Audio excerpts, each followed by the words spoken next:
Hola, ¿qué tal? Bienvenidas y bienvenidos al podcast de Zona Fantasma, un lugar donde hablamos sobre películas, series, streaming, música, todo lo que tiene que ver con la cultura del entretenimiento. Estamos en una radiografía más. Una vez terminadas ya las radiografías de los personajes de Succession, pues decidimos hablar a propósito del final de la tercera temporada de Ted Lasso, que la verdad no sé si es como un final definitivo o simplemente un final de temporada. La verdad es que yo, hasta donde estoy grabando este podcast, pues no vi ningún anuncio oficial al respecto. Ya ustedes con su sabiduría habitual me lo estarán diciendo en el comentario. Y precisamente vamos a hablar del personaje que le da nombre a esta serie, interpretado por Jason Sudeikis, cuya filmografía yo principalmente recuerdo por dos películas. La primera es Movie 43, que es una especie de antología de varios pequeños segmentos dirigidos por también varios directores que tienen un poquito la temática de superhéroes desde un ángulo de comedia. Específicamente yo recuerdo a Jason Sudeikis por el segmento dirigido por James Duffy, donde Sudeikis interpreta a una especie de parodia de Batman. También lo recuerdo por otra película que la verdad es que a mí me gusta mucho, y es que pues no me juzguen, pero la verdad es que yo soy fanático un poco de estas comedias, pues por qué no decirlo, medio estúpidas. Yo soy fan de, por ejemplo, del cine de Ben Stiller, de todo lo que hace John Cena, cosas por el estilo. Entonces recuerdo también a Sudeikis por haber estado en esta película que se llamaba Where are the Millers, ¿Dónde están los Millers?, que protagonizó al lado de Jennifer Aniston, Emma Roberts y Will Poulter. Entonces, pues eso diría que yo que son principalmente las dos películas por las que recuerdo el trabajo de Sudeikis. Ustedes ya me estarán diciendo si ustedes la recuerdan pues por otras series o por otros filmes de su carrera. Me gustaría abordar esta radiografía de Ted Lasso a partir pues de un tema recurrente de la serie, del que se habló bastante, ¿no? Y tiene que ver con la deconstrucción de los personajes masculinos en la ficción. Y la verdad es que también en la vida, esto es una deconstrucción de la masculinidad que se podría aplicar también a la vida, pero al final del día, pues este podcast tiene su enfoque en la cultura pop, y me gustaría pues dividir esta radiografía en cinco estereotipos que creo que Ted Lasso rompe a partir de la construcción de los personajes masculinos en la historia de la ficción. El primer punto tiene que ver con la competitividad y con esta idea de ganar, ¿no? La idea de competir, y además de competir para ganar, está muy arraigada, creo yo, en el psique y en el arco final de los personajes masculinos a lo largo de la historia. Por eso también se me hace muy padre y a la vez bastante inteligente que todo el setup de Ted Lasso esté construido a partir pues de la historia de un equipo de fútbol, ¿no? que es uno de los deportes en los que los hombres pues hemos depositado más este complejo y esta necesidad tan obsesiva por el triunfo. Esto es a nivel mundial, ¿no? Se los digo yo que me gusta el fútbol. Yo sí me revelo como un FIFA total. Las ficciones, en este sentido, las ficciones de deportes, por lo regular, pues se construyen a partir de esta máxima Vince Lombardiana de ganar no es lo más importante, es lo único.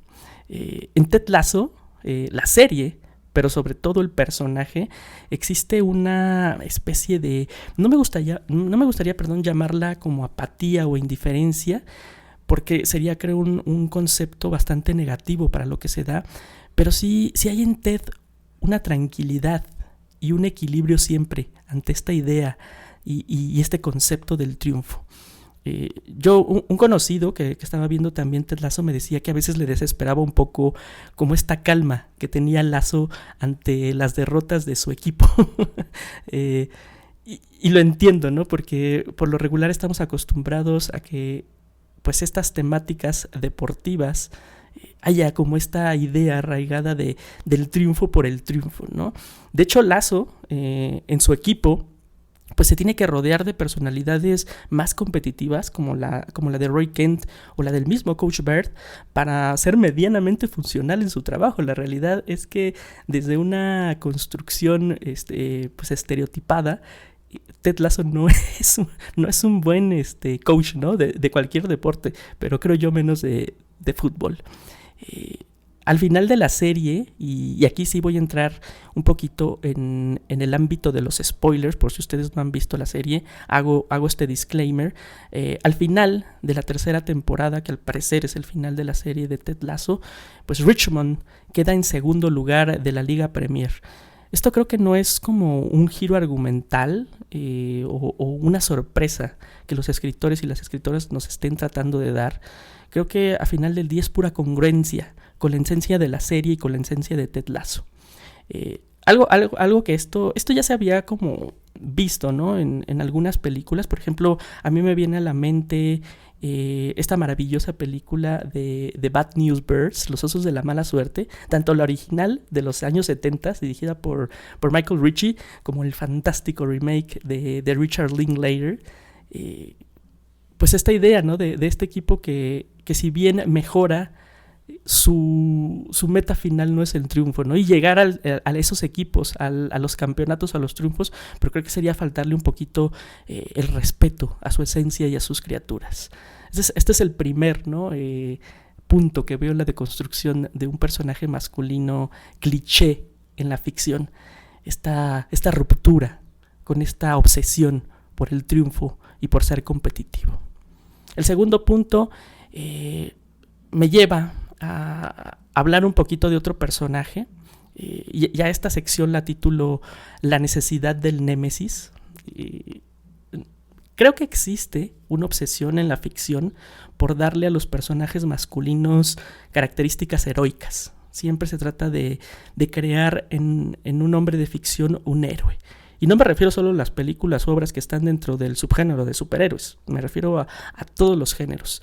Y para construir un héroe, pues hay que construir también una contraparte, una antítesis. Es necesaria para darle como esta cualidad heroica a los personajes masculinos. Con Ted Lasso, esta idea del némesis, creo, se destruye de una forma muy hermosa con el personaje de Nathan Shelley, que creo que es mi personaje favorito de todo Ted Lasso. Yo sé que muchos no estarán de acuerdo conmigo, pero a mí la idea y el concepto y la metáfora de Nathan Shelley se me hace muy padre. Un villano o un némesis, incluso cuando tiene pues como un arco de redención, siempre tiene que ser al final sometido, vencido o aleccionado por el héroe. Durante todo este tiempo en que Nate pues sí, ¿no? Básicamente traiciona a Richmond y se va a entrenar a los Hammers, al West Ham United. Pues Ted Lasso jamás se revela como un mensaje de odio o un mensaje como moralino hacia Nate en frente de su equipo, ¿no? Las interacciones siempre durante toda esta temporada entre Nate y Ted son siempre a distancia o siempre también como en soledad. Todos estos momentos en que Ted ve pues alguna noticia, ¿no? del Wonder Kid, siempre lo observa, no sé si han dado cuenta, pero lo observa con mucha compasión, incluso con un poquito de melancolía. Y a mí me parece muy, muy hermoso, ¿no? Es como si Ted Lasso se negara categóricamente a hacer de Nate su némesis, su contraparte. Incluso, ¿no? Al final de la serie, cuando Nate regresa a Richmond, pues es él, ¿no? El que explota en llanto y le pide perdón a Ted Lasso. Ted jamás en ningún momento lo presiona o lo condiciona para esa disculpa, ¿no? Él, como siempre, se limita a consolar a su contraparte. Entonces, esta ruptura con la necesidad del personaje masculino por un némesis también me parece bastante padre. El tercer punto creo que va un poquito ligado al anterior y me refiero a él como el cinismo y la construcción del antihéroe. En la historia del cine, siempre, desde los géneros como más arraigados, se han venerado a estos personajes masculinos que son como antihéroes y que su característica principal es el cinismo, ¿no? Esta presunta cualidad de ser buenos, pero jamás demostrarlo. siempre tener como esta máscara, perdón, como del humor negro, como de la soberbia, ¿no? Como de incluso a algunos como del bullying, ¿no? De burlarse del otro. En el cine comercial, como les decía, de Hollywood, siempre se ha representado al antihéroe cínico. En los westerns, pues, obviamente los cowboys. En el cine negro, estos detectives a la Humphrey Bogart. Y actualmente, en el cine de superhéroes, que es pues creo yo el género que ha mandado, al menos en taquilla en los últimos 25 años a nivel mundial, pues también, ¿no? Se hace una representación de estos superhéroes pues como tipo Bruce Wayne o como Tony Stark, ¿no? Dos personajes que son buenos, en teoría, porque pues, al final del día están del lado de lo bueno, pero cuyo background no les permite ser tiernos o no se les permite ser como buenos en el sentido de la palabra, ¿no? Batman, pues porque está muy jodido, ¿no? Por la muerte de sus padres, y Iron Man porque pues, es como demasiado inteligente para ser ñoño, ¿no? Entonces, esos personajes siempre tienen ese punto de cinismo. En Ted Lasso, una vez más, este estereotipo se revienta totalmente, ¿no? E incluso los personajes que podrían caer en la definición como de antihéroe, como podrían ser Roy Kent o Jamie Tart, el cliché es eliminado, ¿no? Con esta amistad que llegan a forjar y este cariño entre hombres muy real que se van tomando a lo largo de la serie. Pero regresando al personaje de Ted Lasso, pues es evidente, ¿no? Su humor blanquísimo, esta compasión que tiene, esta ternura, incluso se podría confundir con cursilería. Pero lo que vemos en Ted solo es una consecuencia de cuando un guión despoja a su personaje de cualquier rasgo de cinismo. Y esto, la verdad, pues me parece muy padre porque, no sé ustedes, pero yo sí estoy como un poquito harto de estos héroes cínicos y estos antihéroes que no se permiten ser por momentos pues sensibles o vulnerables. El cuarto punto lo titulé El hombre callado. En el último episodio de Radio Fantasma, que es nuestro podcast musical, que pueden escuchar en Spotify, por cierto, lo dedicamos a 10 personajes masculinos de la historia del cine, y en uno de los segmentos hablaba del papel del conductor de la película Drive de Nicholas Winding Refn, interpretado por Ryan Gosling, un personaje que pues está construido como a partir de estos arquetipos masculinos de los géneros más tradicionales del cine americano, ¿no? Y regreso una vez más al western y al cine de detective.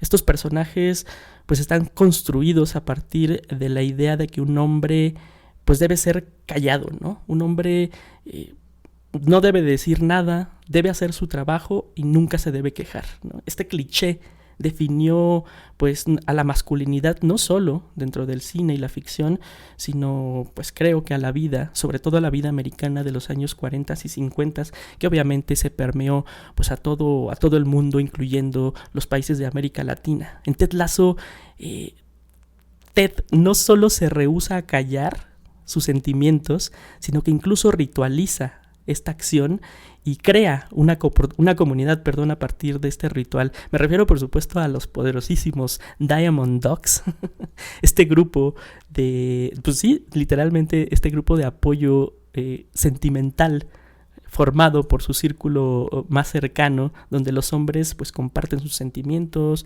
confiesan sus vergüenzas y sus miserias. Entonces, pues es algo atípico, ¿no? En la construcción de un personaje masculino que no solo esté dispuesto a hablar de lo que trae dentro, sino que haga de esto pues un completo ritual y una tribu también. El quinto y el último punto, que titulé No ser el centro del universo, creo que es el más poderoso de todos los estereotipos que rompe el personaje de Ted Lasso, y creo que de alguna forma engloba a los otros 4 de los que hablé. Es esta acción de entender que no somos el centro del universo. En el último capítulo de la tercera temporada, si ustedes ya lo vieron, pues este periodista llamado Trent Cream, ¿no? Un periodista que al principio atacaba mucho tanto a Ted Lasso como a Richmond, pero poco a poco pues le va tomando al cariño al equipo, incluso pues se da la tarea de hacer pues una labor de reportaje para escribir un libro sobre tanto el equipo como el entrenador, ¿no? Al final, como les comentaba, pues Cream le enseña el borrador a Ted para que le dé sus comentarios. El libro, por cierto, pues tiene el título provisional de The Lasso Way, que podríamos interpretar o traducir como el método Lasso. Al final del capítulo, Ted deja el borrador con una sencilla nota que dice algo así como una pequeña sugerencia. Yo solo cambiaría el título. El libro no se trata de mí. Nunca se trató de mí. Híjole, a lo mejor para muchas y muchos de ustedes esto siempre fue evidente, quizá para todos, pero para mí ese momento sí fue un boom, ¿no? Me explotó la cabeza y entendí en un pequeño y hermoso momento de qué se trató siempre la serie y de qué se trató siempre el personaje de Ted Lasso. Me llegaron un montón de escenas, así como en flashback, donde pues siempre, ¿no? Como que la acción está ocurriendo, como que los personajes están sufriendo, riendo, triunfando, perdiendo, aprendiendo. Y en casi todas estas, pues sí, ¿no? Como en todas estas escenas, Ted Lasso siempre está en el fondo del cuadro, ¿no? Detrás de una puerta, al fondo de un camión, al fondo de la iglesia incluso, ¿no? Siempre está como en una parte pues no principal o no frontal de la acción.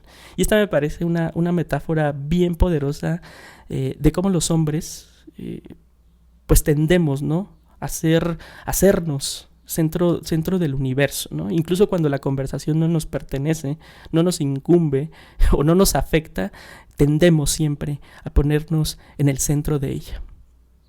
Y en una muy muy sencilla escena, pues entendí que la esencia absoluta del personaje de Ted Lasso era ser un protagónico sin protagonismo. Muchas gracias por haber escuchado esta radiografía dedicada a Ted Lasso. Vamos a estar pues preparando algunas más. Ya tenemos ahí en el tintero varias como borrador, muchas de ellas basadas en los comentarios que nos han puesto, porque pues créanme que en este canal se toma muy en cuenta lo que nos dicen, y agradecemos también mucho por seguirnos escuchando, por seguirnos dando el like, por suscribirse al canal, por supuesto.